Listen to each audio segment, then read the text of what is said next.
Hi friends, ನಮಸ್ಕಾರ. ನನ್ನ ಚಾನಲ್ಗೆ ನಿಮ್ಮೆಲ್ರಿಗೂ ಪ್ರೀತಿಯ ಸ್ವಾಗತ. ಇವತ್ತು ಒಂದು ರಿಕ್ವೆಸ್ಟೆಡ್ ವಿಡಿಯೋನ ನಿಮ್ಮ ಜೊತೆ ಶೇರ್ ಮಾಡ್ಕೊಳ್ತಾ ಇದ್ದೀನಿ. ಈ ವಿಡಿಯೋನ ನೋಡೋಕೆ ಮುಂಚೆ ಚಾನಲ್ನ ಹೊಸದಾಗಿ ನೋಡ್ತಾ ಇದ್ದರೆ ಸಬ್ಸ್ಕ್ರೈಬ್ ಮಾಡ್ಕೊಳ್ಳಿ. ಹಾಗೆ ಪಕ್ಕದಲ್ಲೇ ಇರುವಂಥ ಬೆಲೈಕನ್ ಮರಿದಲ್ಲೇ ಕ್ಲಿಕ್ ಮಾಡಿ. ಇದರಿಂದ ಹೊಸ ವೀಡಿಯೋಸ್ ಬಂದರೆ ನಿಮಗೆ ನೋಟಿಫಿಕೇಶನ್ ಬರುತ್ತೆ. ವಿಡಿಯೋ ಇಷ್ಟ ಆದಲ್ಲಿ ಲೈಕ್ ಮಾಡಿ, ಕಮೆಂಟ್ ಮಾಡಿ, ಹೆಚ್ಚು ಜನಕ್ಕೆ ಈ ವಿಡಿಯೋನ ಶೇರ್ ಮಾಡಿ. ಇವತ್ತು ಒಂದು ವಿಶೇಷವಾದಂಥ ವಿಡಿಯೋನ ನಿಮ್ಮ ಜೊತೆ ಶೇರ್ ಮಾಡ್ಕೊಳ್ತಾ ಇದ್ದೀನಿ.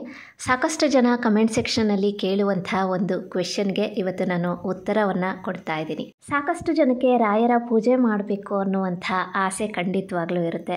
ರಾಯರ ಅನುಗ್ರಹವನ್ನು ಪಡಿಬೇಕು ಅಂತ ಯಾರಿಗೆ ತಾನೇ ಆಸೆ ಇರಲ್ಲ ಹೇಳಿ. ಹಾಗಾಗಿ ರಾಯರ ಪೂಜೆ ಮಾಡಬೇಕು ಅಂತ ತುಂಬ ಜನ ಅಂದ್ಕೊಳ್ತಾ ಇರ್ತಾರೆ. ಆದರೆ ಅವರು ಮನೆಯಲ್ಲಿ ರಾಯರ ಫೋಟೋ ಅಥವಾ ವಿಗ್ರಹವನ್ನು ಇಡ್ಬೋದಾ ಅನ್ನುವಂಥದ್ದನ್ನು ಕೇಳ್ತಾನೆ ಇರ್ತಾರೆ. ಖಂಡಿತವಾಗ್ಲೂ ರಾಯರ ಫೋಟೋ ಅಥವಾ ವಿಗ್ರಹವನ್ನು ಇಟ್ಟು ನೀವು ಪೂಜೆಯನ್ನು ಮಾಡ್ಬೋದು. ಕೆಲವ್ರು ಹೇಳ್ತಾ ಇರ್ತಾರೆ, ನಮ್ಮ ಮನೆಯಲ್ಲಿ ನಾನ್ ವೆಜ್ ಮಾಡ್ತಾರೆ, ಮಡಿ ಇರೋದಿಲ್ಲ, ನಾವು ಇಡ್ಬೋದಾ ಅಂತ ಕೇಳ್ತಾರೆ. ಖಂಡಿತವಾಗ್ಲೂ ರಾಯರ ಫೋಟೋ ಅಥವಾ ವಿಗ್ರಹವನ್ನು ಇಟ್ಟು ನೀವು ಪ್ರತಿನಿತ್ಯ ಪೂಜೆಯನ್ನು ಮಾಡ್ಬೋದು. ಮನೆಯಲ್ಲಿ ಹೇಗೂ ದೇವ್ರ ಮನೆ ಇದ್ದೇ ಇರುತ್ತೆ ಅಲ್ವಾ, ನೀವು ಅಲ್ಲಿ ರಾಯರ ಫೋಟೋ ಅಥವಾ ವಿಗ್ರಹವನ್ನು ಇಟ್ಟು ಪ್ರತಿನಿತ್ಯ ಪೂಜೆ ಮಾಡಿ ತುಂಬಾ ಒಳ್ಳೆಯದಾಗುತ್ತೆ. ಹಾಗೆ ಇನ್ನೊಂದು ಹೇಳಬೇಕು ಅಂದರೆ, ಇವಾಗ ಸಿಗುವಂಥ ವೃಂದಾವನ ಏನಿದೆ ಅದನ್ನೇನಾದ್ರು ನೀವು ತಂದು ಮನೇಲಿಟ್ಟು ಪೂಜೆ ಮಾಡಬೇಕು ಅಂದರೆ ಅದಕ್ಕೆ ತುಂಬಾ ಮಡಿ ಇರಬೇಕು, ತುಂಬ ನಿಯಮಬದ್ಧವಾಗಿ ಅದಕ್ಕೆ ಪೂಜೆ ಮಾಡಬೇಕು ಅಂತ ಹೇಳ್ತಾರೆ. ಅದನ್ನು ಕೇಳಿದ್ದೀನಿ. ಹಾಗಾಗಿ ನೀವು ಫೋಟೋ ಅಥವಾ ವಿಗ್ರಹವನ್ನು ಇಟ್ಟು ಪೂಜೆ ಮಾಡ್ಬೋದು.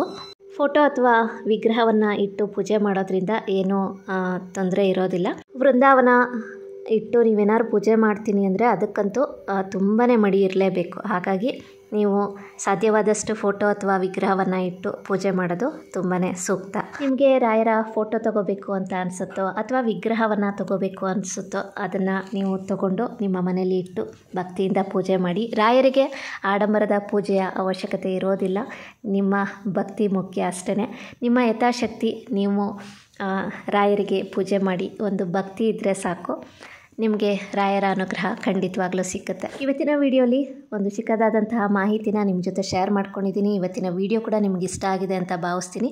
ಇನ್ನಷ್ಟು ಒಳ್ಳೊಳ್ಳೆ ಮಾಹಿತಿಗಳಿಗಾಗಿ ಚಾನಲ್ನ ಸಬ್ಸ್ಕ್ರೈಬ್ ಮಾಡಿ, ಸಪೋರ್ಟ್ ಮಾಡಿ. ಇವತ್ತಿನ ವಿಡಿಯೋ ಇಷ್ಟ ಆದಲ್ಲಿ ಲೈಕ್ ಮಾಡಿ, ಕಮೆಂಟ್ ಮಾಡಿ, ಹೆಚ್ಚು ಜನಕ್ಕೆ ವಿಡಿಯೋನ ಶೇರ್ ಮಾಡಿ. Thank you for watching.